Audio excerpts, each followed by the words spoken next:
Goodness, I've just got back from the beach and wow, it's a hot day, hence my wet hair. Had to go in for a swim, and I've been thinking about a few emails that I've been receiving this week.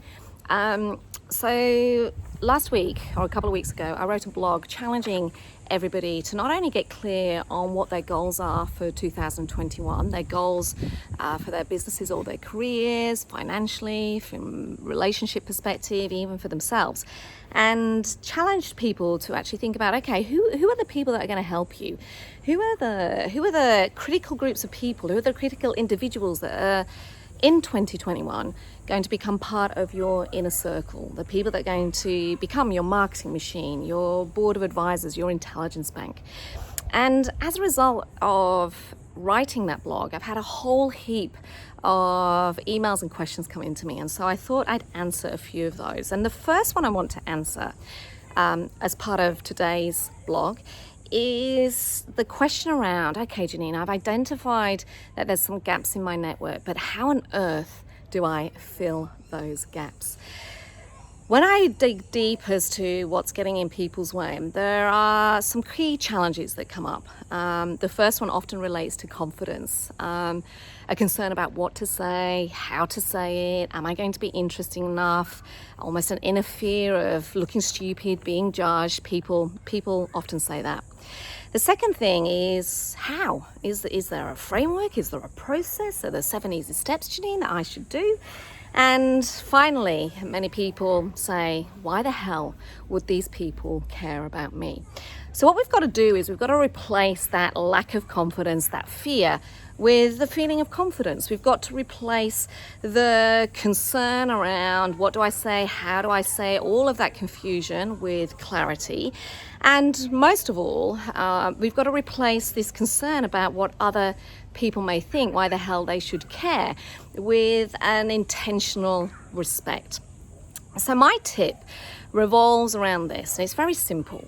And it falls under this concept of getting clear on your one key question, getting clear on your one key question. Here's what I mean. So let's say that you've planned out your 2021 and you've had a look at who you'd like to work with or who you'd like to be part of your inner circle this year. And let's imagine you've found some gaps, and let's imagine you've identified who you'd like to become your mentor, to become your coach, to become your teacher, to become your influencer. Let's imagine you've identified some of those people.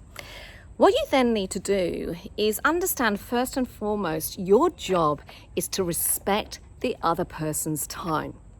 The scarcest resource that we have right now is time. Every single person across the planet is challenged with time. We're busy. So the worst thing you can do is send a random LinkedIn request, send an email asking if you can pick their brains, or inviting somebody out for a cup of coffee or a lunch with no real detail behind it.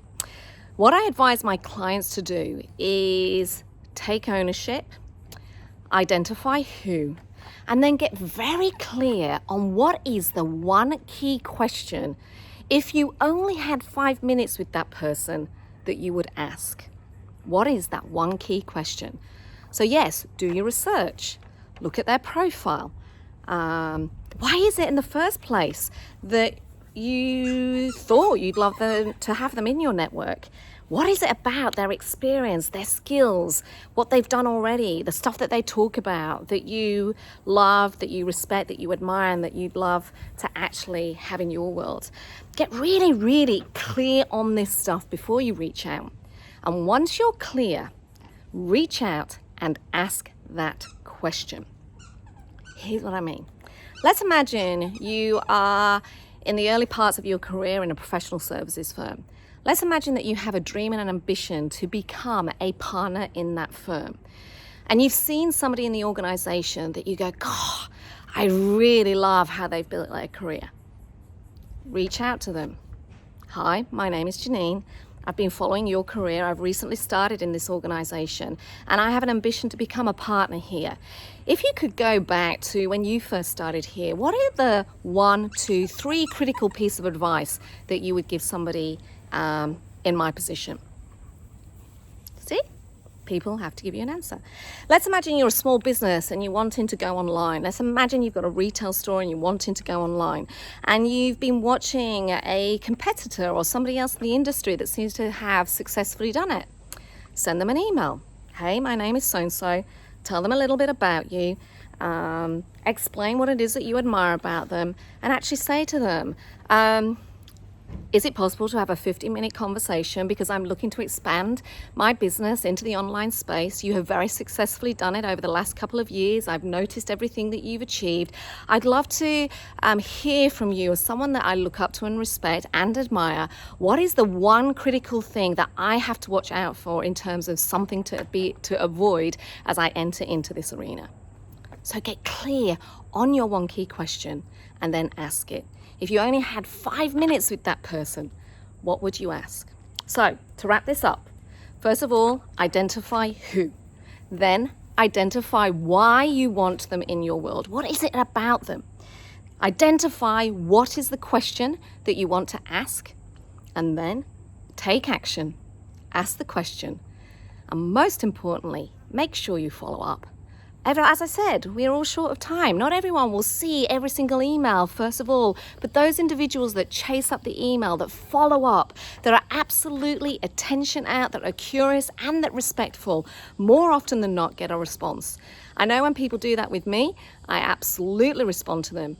And from the last multiple years that I have been using this strategy, it has always worked. So get clear on who, get clear on why, get clear on what you want to ask them if you only had 5 minutes, take action, follow up.